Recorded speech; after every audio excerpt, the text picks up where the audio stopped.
करीब 3500 साल पहले इजिप्ट के राजाओं ने अपनी कब्रें पिरामिड के रूप में बनाना बंद कर दिया था। अब ये लोग चट्टानों के अंदर अपने मकबरों को बनाने लगे थे, जिसे आज द किंग्स वैली के नाम से जाना जाता है। Valley of the Kings Egypt में लक्सर के पास नील नदी के पश्चिमी तट पर मौजूद है, जहां चूने पत्थर की चट्टानों के नीचे आर्कियोलॉजिस्ट्स को 62 टूम्स मिले, जिनमें से एक बेहद खास टूम्ब था, तूतनखामुन का।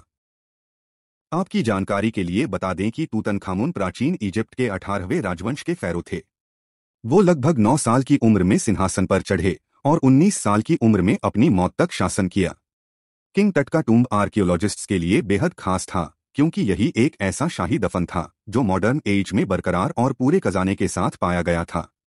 इस चट्टानों के नीचे दफन मकबरे से प्राचीन मिस्र की कई मिस्ट्रीज के बारे में पता चल पाया था।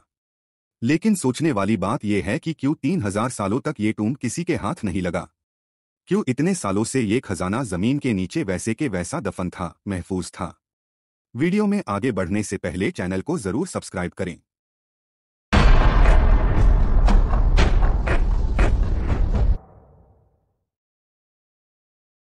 सन 1922 में ब्रिटिश एक्सप्लोरर हॉवर्ड कार्टर को तूतनखामुन का टूम्ब मिला। ये टूम्ब चट्टान के नीचे बीचों बीच दफन था।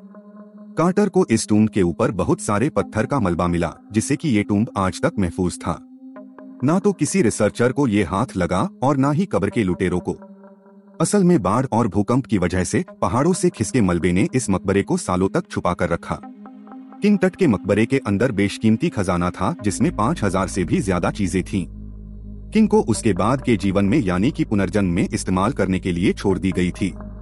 इस वीडियो में उस खजाने से मिली 5 ऐसी चीजों के बारे में बात करेंगे जो आपको हैरान कर देगी। किंग तूतनखामुन के मकबरे से 2 चाकू मिले थे।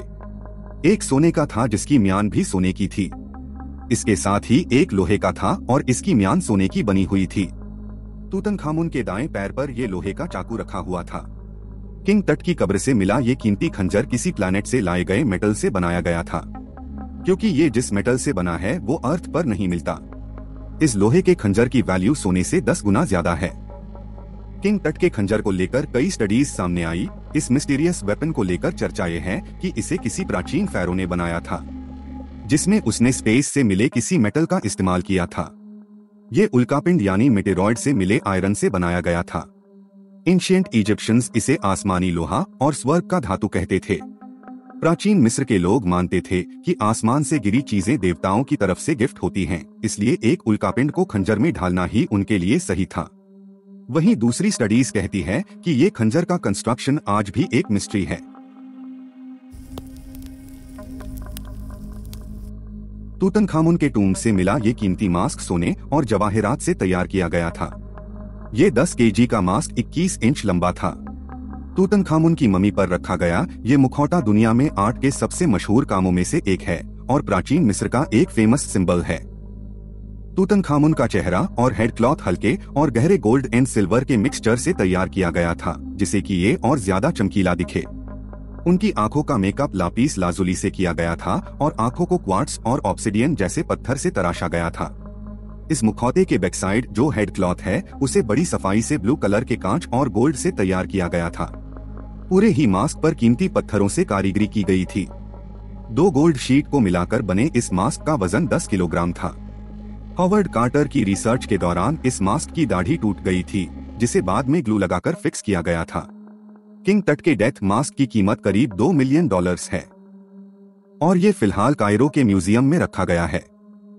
सोचकर हैरत होती है कि कितने मेहनती थे उस वक्त के लोग, जिन्होंने बिना मशीनरीज के गोल्ड और कीमती जवाहरात को माइंस से निकालकर इस तरह चीजों को तराशा, जिसकी खूबसूरती आज तक यानी कि हजारों साल बाद तक बरकरार है।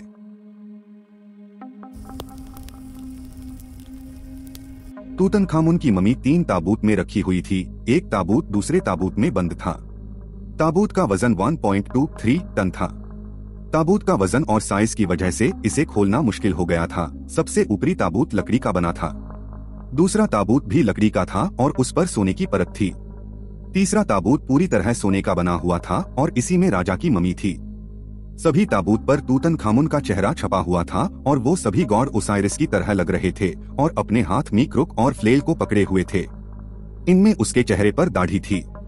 लेकिन बीच वाले ताबूत का स्टाइल और चेहरा थोड़ा अलग था।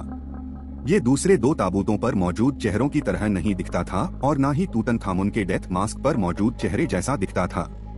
इसको लेकर आर्कियोलॉजिस्ट की कई थ्योरीज सामने आई कि ये चेहरा मिस्टीरियस प्रिंसेस नेफरनीफिरोटन का है, लेकिन इस मिस्ट्री को आज तक कोई पूरी तरह सुलझा नहीं पाया है।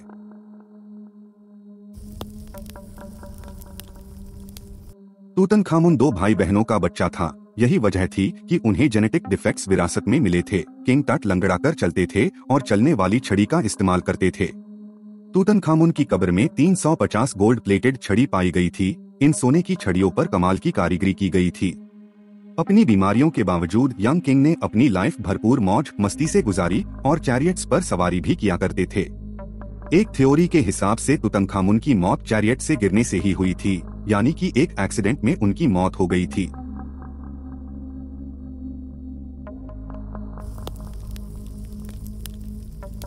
क्या आप जानते हैं तूतनखामुन के मकबरे से मिलने वाला खजाना आम जिंदगी में इस्तेमाल में लिया जा सकता है, लेकिन इसी बीच कुछ ऐसा सामान भी था जो किंग ने अपनी जिंदगी में तो यूज नहीं किया होगा, लेकिन उनकी आफ्टर लाइफ में वो उनके काम आ सकते थे, जैसे कि लकड़ी के बोट मॉडल्स।